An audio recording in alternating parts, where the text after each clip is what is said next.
송인수 선생님이 오늘 이렇게 좋은 교사 인터뷰를 하면서 시간 낭비하지 말고 후원자 못 얻으면 그거 시간 낭비다 이렇게 기승전 후원이다 이렇게 이야기를 하라고.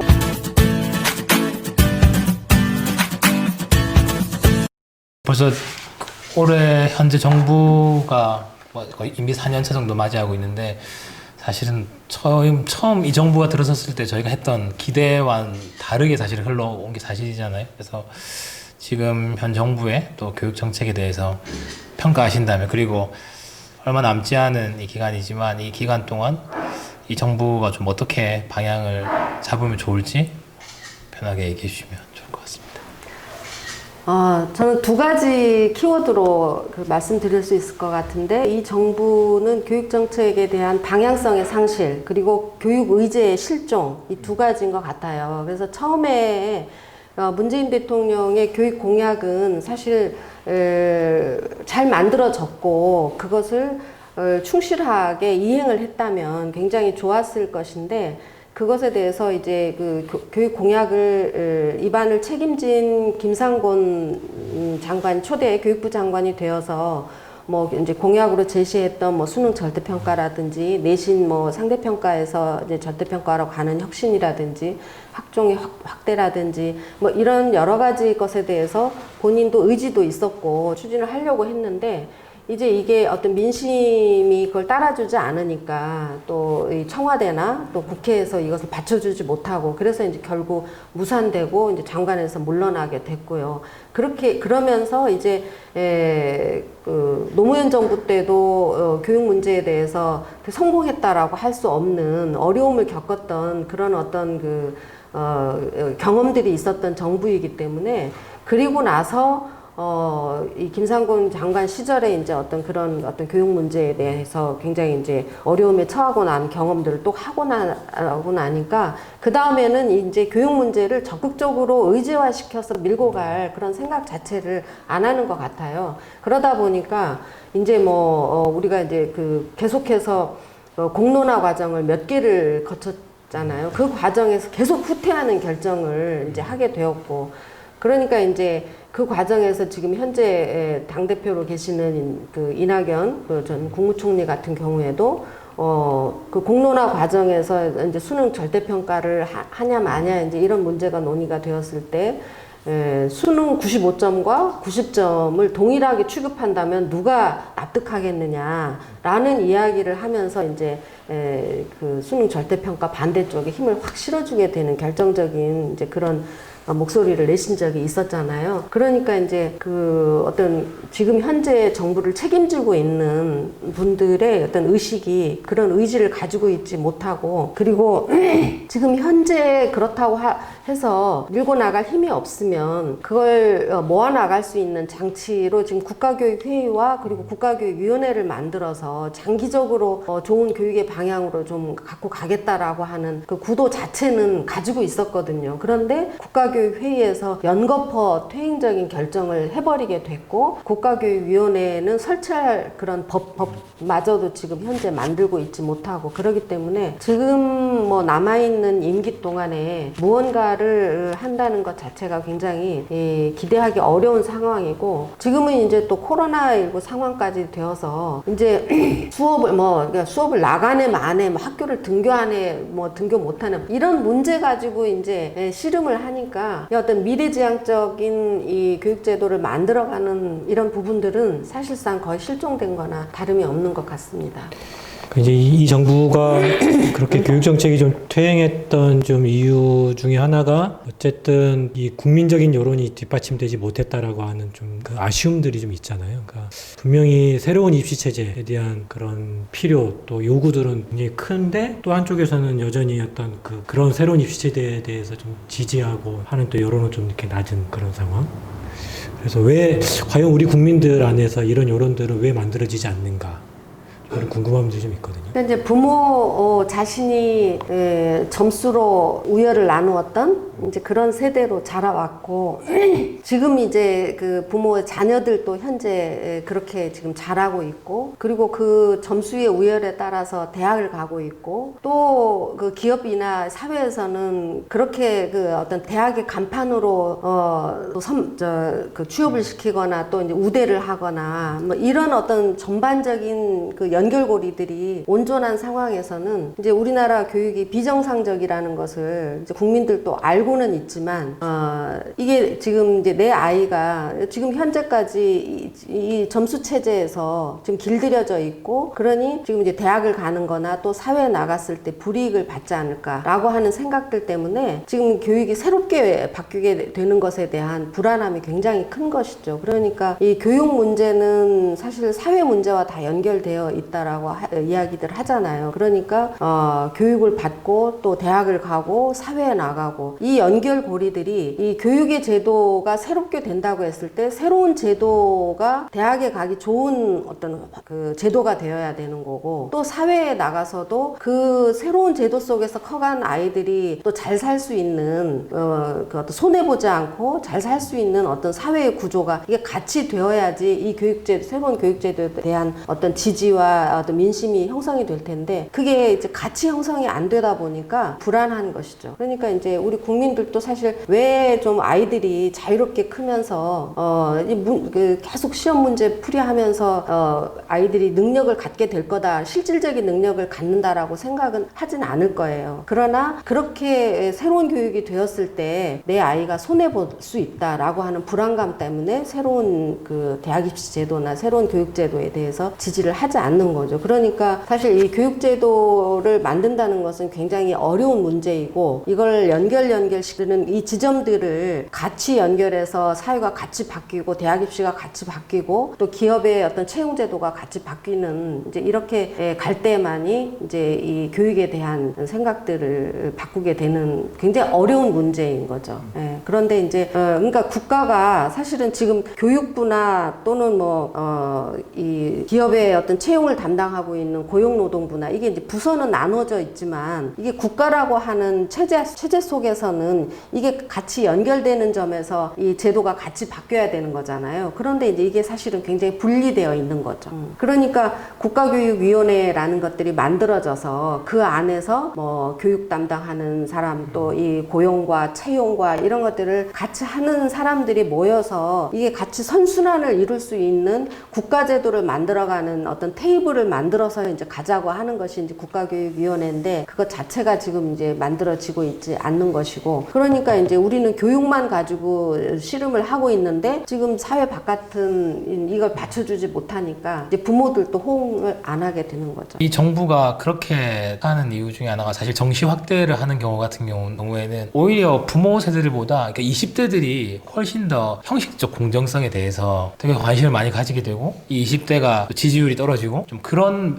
맥락 속에서 좀 결정을 하게 된다는 생각이 좀 들어서 지금의 20대들의 생각을 어떻게 바꿀 수 있을까 그런 고민이 좀 들더라고요. 그러니까 지금의 대학생들 그리고 지금의 20, 30대들이 오히려 40, 50대보다 훨씬 더 틀의 공정함 그 이유가 뭔지도 생각이 좀 듣고 싶기도 해서 그냥 사실 굉장히 이제 어려운 문제이고요. 우리 아이들이 이제 어릴 때부터 사실 우리가 자라왔을 때보다도 훨씬 더 여유가 없고 지금은 이제 사교육이나 이게 공교육 제도하고 같은 비중으로 들어와 있잖아요. 그래서 아이는 어쩌면 형식적으로 학교라는 공간을 갔다 오는 거고 실질적으로 공부는 사교육에서 한다. 오히려 사교육의 우위 시대라고 이야기할 수 있을 정도로 이제 공교육이라는 것은 그냥 내가 그냥 그 어떤 인간으로서 어떤 제도라는 어떤 틀을 이수했다라고 하기 위해서 이제 공교육을 그냥 다니는 거고 내가 경쟁하고 승리하기 위해서는 그냥 사교육을 통해서 내가 내가 그걸 획득할 수 있다라고 하는 의식이 아이들이나 부모 모두에게 다 있는 것 같아요. 그러니까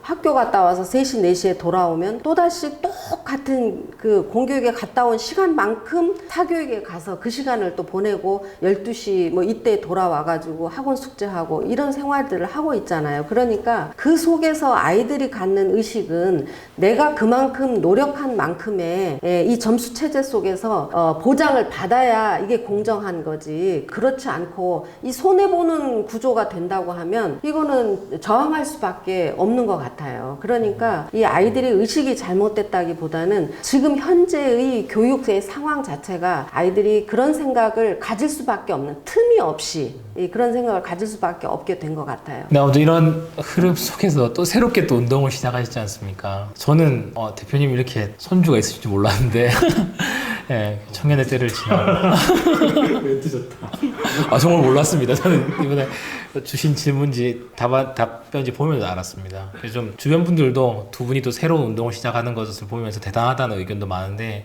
어떻게 보면 일반적인 직장인으로 생각하면 약간 이제 어떻게 보면 에너지가 좀 떨어질 수 있는 나이일 수도 있고, 좀 이게 특히나 교육 시민 운동이라는 것 자체가 눈에 보이는 성과가 명확하지 않기 때문에 어떻게 보면 좀 더 지칠 수도 있는데, 그럼에도 불구하고 사실 또 교육 시민 운동을 시작할 수 있는 그 에너지의 근원도 궁금하고, 또 교육 시민 운동과 또 이제 뭐 노년이라고 말은 그렇지만 이 이후의 삶에 대해서 이 두 가지로 좀 어떻게 조화롭게 유지될 수 있을까 좀 말씀해 주시면 다른 분들에게도 도움이 되지 않을까 싶습니다.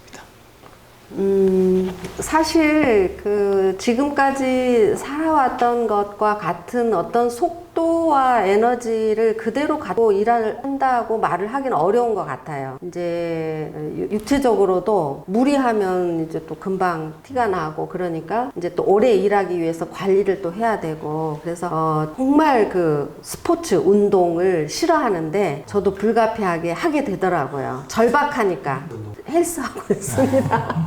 네, 그래서 이제 허리가 너무 많이 안 좋아져서요. 이제 허리 힘 기르기 위해서 이제 하고 있는데, 그러니까 육체적으로도 그렇게 할 수밖에 없고, 과거에는 제가 이렇게 사교육 걱정 없는 세상 일을 할 때에 어떤 일의 형상을 생각해 보면 배너에서 8개의 말이 이렇게 경마장이에요. 이렇게 경기장에 이렇게 뛰어갈 때 그 느낌으로 일을 했거든요. 그러니까 이제 사실 우리 상근자들한테 되게 미안할 때가 많았었어요. 그래서 우리는 할 게 너무 많고 빨리 이 모순을 해결해야 한다는 그 절박감이 너무 컸기 때문에 이제 막 그 속도로 일을 했는데, 지금은 반면에 막 너무 막 이렇게 속도가 늦다 이런 생각은 들긴 하는데, 이제 사교육 걱정 없는 세상 하면서 사교육을 종식하기 위해서 잡았던 7개의 과제의 마지막 과제가 출신학교 차별금지법이거든요. 그래서 그 마지막 과제를 여기 교육의 범위에서 이제 떼가지고 와서 법 제정이 요원하더라도 가더라도 실질적으로 된 것 이상으로의 어떤 사회적인 분위기를 만들어가는 일들을 여기서 해야겠다라고 했기 때문에, 이제 오랫동안 갑자기 어떤 과제를 가졌다기보다는 오랫동안 가져왔던 과제이니까 사실 이렇게 붙들 수밖에 없는 어떤 필연적인 운동이니까 이제 다시 시작은 했고요. 그러나 이제 사실 상황이라고 하는 게, 제가 이제 손주가 4살이에요. 4살이고 좀 돌봐줘야 한다는 책임감보다도 너무 보고 싶어요. 너무 보고 싶고, 또 이제 지금 올해는 코로나 상황 때문에 어린이집에도 잘 못 가고 하니까 제가 당장 또 막 돌봐야 되는 날도 많고, 이제 그리고 남편도 2년 후에는 이제 또 은퇴하게 되면 이제 또 시골 가서 자기의 꿈을 또 펼치겠다고 지금 하고 있고, 또 이제 저희 어머니는 이제 아버지 돌아가시고 17년 됐는데 이제 홀로 살고 계시는데 지금 89세시니까 연세가 굉장히 많으시잖아요. 그러니까 제가 또 이렇게 아버지를 17년 전에 제가 애들이 좀 어리고 매여 있다라는 것 때문에, 그리고 제가 그때는 더 어려서 아버지를 너무 무력하게 보내드렸다는 후회가 너무너무 많아서 이제 어머니를 돌봐야 된다는 생각 굉장히 많이 가지고 있고, 그래서 여러 가지 제 조건들이 하게 얽혀 있어요. 그래서 뭐 순조롭고 조화롭게 어떻게 풀어간다라는 것은 감히 상상을 못 하겠고요. 그냥 닥치는 대로 하고 있습니다. 자연스럽게 방금 말씀 중에 나왔는데, 좀 새롭게 시작하신 교육의 봄에 대해서 좀 소개를 이어서 해주세요. 네, 교육의보험 운동은 뭐 갑자기 생겨난 건 아니고 사교육 걱정 없는 세상 운동을 하면서 필연적으로 이제 이 교육의보험 운동을 하게 되었는데요. 이제 사교육 걱정 없는 세상은 이제 입시 경쟁과 사교육 부담을 해소하고 완화하는 목표를 두었고 그것을 위해서 7개의 과제를 설정을 했어요. 그래서 이제 뭐 조기 교육, 영어 교육 해소, 또 뭐 선행학습 해소, 뭐 특목고 자사고 해소하고 이제 고교 평준화, 완전한 평준화를 이루고 수능 절대평가하고 대학의 서열 완화하고 마지막 7번째가 이제 출신학교 차별금지법 제정으로 이렇게 이제 가면 우리가 목표한 것을 이룰 수 있다라고 이제 했는데 마지막 이제 출신학교 차별금지법 제정 운동은 2016년도에 시작을 했어요. 출범 그 운동을 시작했는데 벌써 4년이 되었잖아요. 지난 국회에서 사실 이제 이 그 법안을 발의도 여러 사람이 하기도 했는데 4년 동안 그 통과도 되지 않고 이제 이렇게 지나왔거든요. 이제 공기업은 모두 2017년부터 블라인드 채용하는 것으로 다 바뀌었습니다. 그러니까 그것은 하나의 성과라고 볼 수는 있는데 공기업이 전체 기업의 9%밖에 되지 않기 때문에 공기업만 블라인드 한다고 해서 되는 게 아니니까 민간 기업도 이 출신학교로 차별하지 않는 채용을 확대하는 게 반드시 필요하다라고 생각을 했던 것이고 그래서 이 출신학교 차별금지법이 제정되기 이전 단계에서라도 지금 현재 민간 기업에서는 이 블라인드 채용이 뭐 3% 정도밖에 되지 않거든요. 그래서 이걸 최소한 30%, 40%까지 이렇게 끌어올리는 일들을 저희가 이 법으로 강제하는 상황이 아니어도 그렇게 좀 정착되도록 하는 일에 저희가 해야 되겠다 생각했고 지금 이제 그 외국계 기업들은 지금 대부분 그렇게 하고 있고 현재 우리나라의 IT 기업들도 그렇게 하고 있거든요. 블라인드 채용들을. 그래서 이제 이걸 점점 확대시켜야 된다고 생각을 이제 하고 있습니다. 그래서 만약에 지금 이제 기업들이 그렇게 블라인드 채용을 하게 되고 출신학교로 차별하지 않는 이제 이런 채용을 하게 되면서 문제 해결력이나 또 창의력, 뭐 소통 능력 이런 어떤 실질적인 능력을 보고 채용을 하게 되면 자라나는 이런 그 아이들도 교육 속에서 그 능력을 보고 교육하는 방식으로 이제 바뀌게 되는 거죠. 그래서 문제 풀어서 외워가지고 점수 높이 받는 이런 것이 아니라 그런 어떤 기업들이 채용 실질적인 능력을 보는 그 능력을 교육에서 보고자 할 것이고 그렇게 되면 점수로 평가하지 않고 정성적인 어떤 평가 방식으로 바뀌게 되고 그렇게 되면 대학 입시도 수능처럼 이렇게 1, 2점 점수로 보지 않고 정성적으로 보게 되고 정성적으로 보게 되면 수능으로 서열화되어 있는 성적으로 서열화되어 있는 대학의 서열도 이게 이제 좀 뒤죽박죽 될 수 있게 되는 거죠. 그러니까 이제 이 출신학교 중심으로 채용하는 제도가 바뀌게 되면 이게 이제 전반적으로 연쇄적으로 많은 것들이 변하게 될 거라고 저희들은 생각하고요. 그것을 위해서 지금 일을 하고자 합니다. 그러면 생각하시는 그 교육의 범위 오려면 가장 핵심적으로 바뀌어야 될 제도는 어떤 건지요? 그리고 그 제도의 어떤 변화들을 위해서 학부모라든가 교사들이 어떻게 좀 그 교육의 범위를 오게 하기 위한 그런 행동들, 그런 것들 할 수 있을지 말씀해 주시기 바랍니다. 사교육 걱정 없는 세상에서 입시 경쟁과 사교육 부담을 해소하겠다 목표를 세웠을 때의 마지막 과제로 삼은 게 이제 기업들에서 학벌로 차별하지 않는 채용을 해야 한다라고 하는 그 과제까지 설정을 한 거잖아요. 그런데 이 과제는 사실 교육 운동을 통해서 하기에는 상당히 어려운 영역이 되는 거죠. 왜냐하면 기업들을 상대해야 되고 기업의 어떤 그 채용의 논리나 원리들을 우리가 이해하고 그것을 바꾸는 어떤 설득들을 해야 하기 때문에 기업의 어떤 생리나 이런 것을 잘 알아야 되는 이런 부분이 있으니까 사실 교육운동 속에서 하기는 우리 자신들도 어려웠고 우리뿐만이 아니라 다른 교육단체들도 지금까지 시도를 하지 못했던 이유가 지금까지 이제 해왔던 교육운동 영역 속에서는 잘 모르는 영역이니까 시도할 수 없었던 건 너무나 거는 당연했던 것 같아요. 그런데 이제 또 어떤 경제개혁 운동하는 그런 단체들도 시민운동들도 있는데 그 단체들은 뭐 어떤 기업의 독과점이라든지 뭐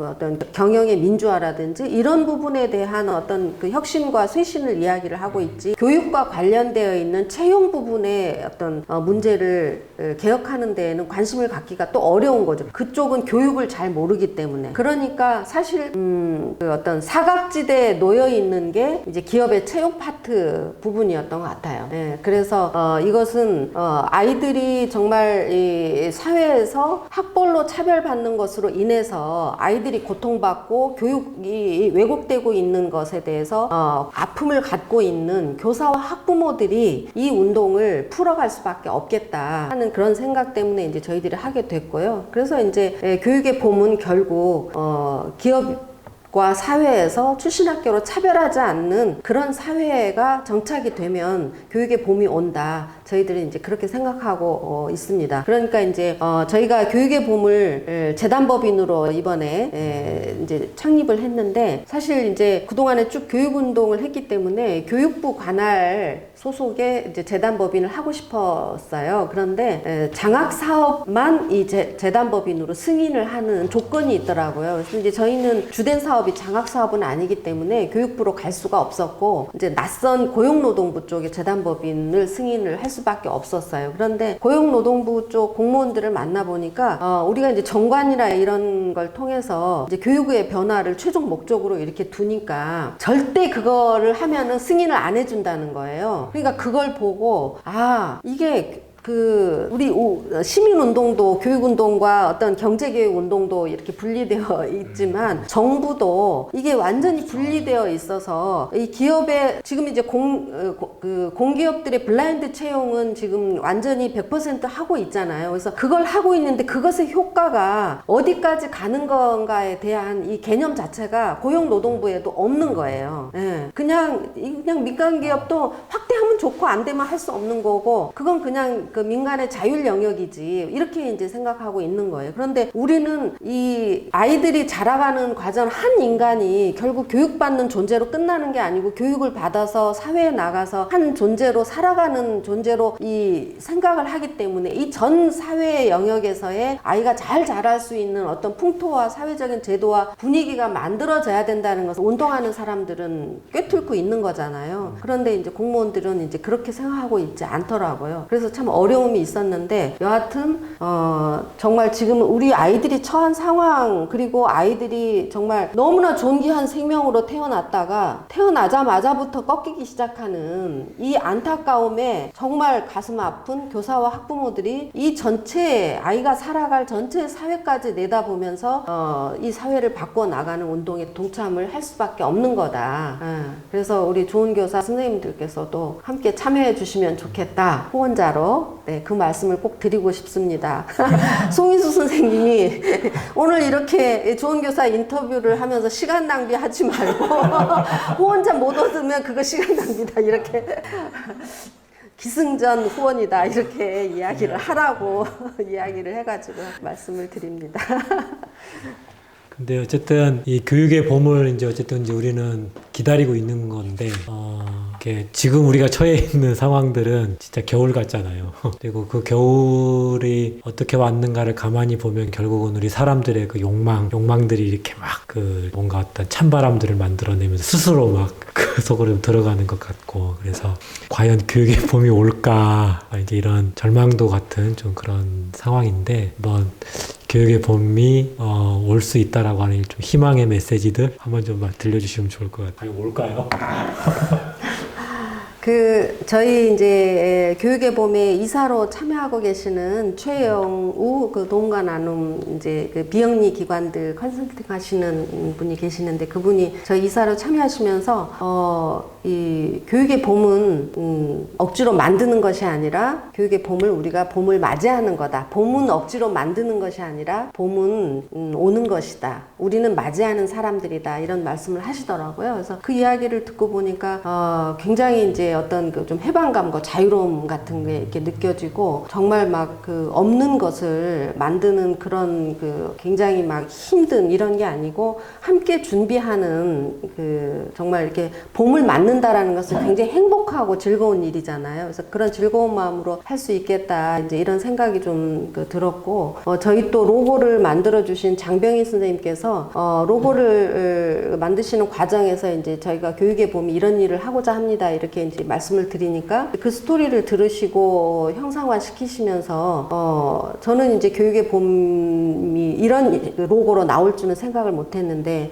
이분의 말씀이 이 봄이 이 겨울의 차가움과 눈보라를 자양분 삼아서 비로소 이제 봄이 오는 거다, 탄생하는 거다. 그래서 이 봄, 그 눈의 결정이 결국 이 꽃의 모양과 닮아 있는 것이 그런 거 아니겠냐, 이제 이런 말씀을 하시더라고요. 그 말씀을 들으니까 정말 이 차가움과 눈보라가 결코 우리를 절망시키고 무덤 속에 들어가게 하는 존재가 아니라 봄의 자양분을 이렇게 품는 존재구나. 이 겨울이라는 존재가. 그러니까 지금 우리의 상황을 비관할 필요가 없는 거구나. 이런 생각이 들었어요. 그래서 지금 또 사회의 분위기나 이런 상황들이 지금 현재는 그렇지만 5년, 10년 이렇게 멀리 보면은 분명히 진보한다. 저는 이제 그런 것을 25년 동안 또 교육운동을 하면서 당장에는 막 너무 암울해서 김영식 대표님하고 또 광화문에 가가지고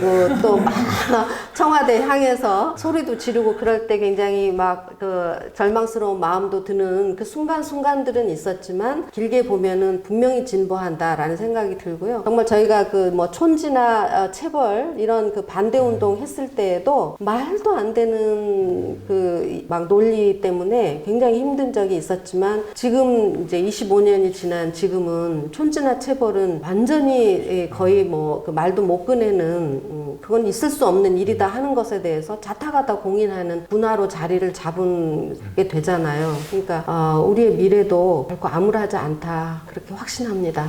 그럼 뭐 가장 어려운 질문이라고 말씀하셨던 마지막 질문입니다.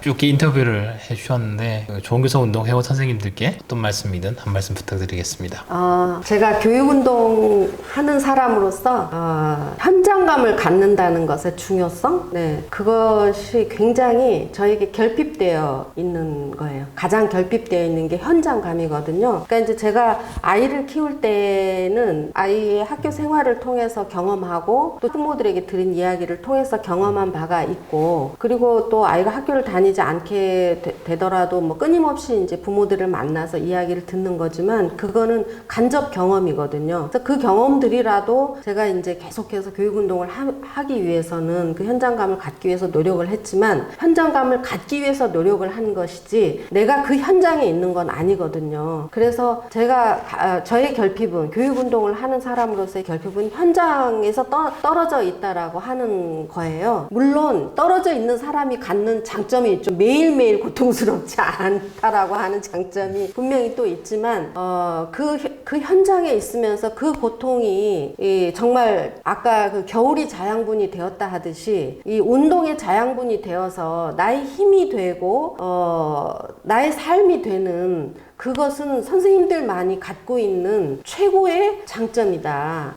그래서 저는 좋은 교사 운동이 우리 교육운동, 이제 교사운동의 역사를 제가 다 알고 있지는 않지만 89년도에 전교조가 탄생했을 때 지켜보고 또 그것에 지지하면서 참교육 학부모회가 만들어져서 또 함께 연대운동을 계속 해왔고 좋은 교사 운동을 송인수님과 연대운동 하면서 옆에서 또 지켜봤고 또 현재는 전교조에서 파생된 대표적인 여러 단체들이 또 교사 단체들이 많이 있는데 제가 보기에는 과거에 비해서 그 어떤 그 교과의 전문성 또 어떤 교과 역량 이런 것은 굉장히 많이 선생님들이 함양하고 노력하고 그 그룹들을 만들어서 노력을 많이 하시기 때문에 그 부분은 발전을 굉장히 많이 하시는 거라는 생각은 하고 있어요. 그런데 아이들이 지금 겪고 있는 그 고통의 현장을 직접 대면한 사람들이 갖고 있는 그 힘의 폭발력, 그것이 지금 현재의 교사단체들이 지금 갖고 있는가라고 하는 점에서는 약간 아쉬움이 있다고 생각합니다. 그래서 제가 좋은 교사 운동의 뭐 내부의 어떤 활동을 아주 소상하게 다 알지는 못하지, 그냥 또 꼭 좋은 교사라는 어떤 회원 선생님들께만 국한해서 드리는 말씀은 아닌 것이고, 이 교사 운동이 가지고 있는 가장 강력한 그 현장감을 통해서 강력한 폭발력 있는 교사 운동이 좀 진행이 되면 우리 아이들의 고통도 훨씬 더 감소되지 않을까, 이런 생각을 해봅니다. 감사합니다. 네, 감사합니다. 긴 시간 수고 많으셨습니다. 이상으로 인터뷰를 마치도록 하겠습니다. 수고하셨습니다. 네.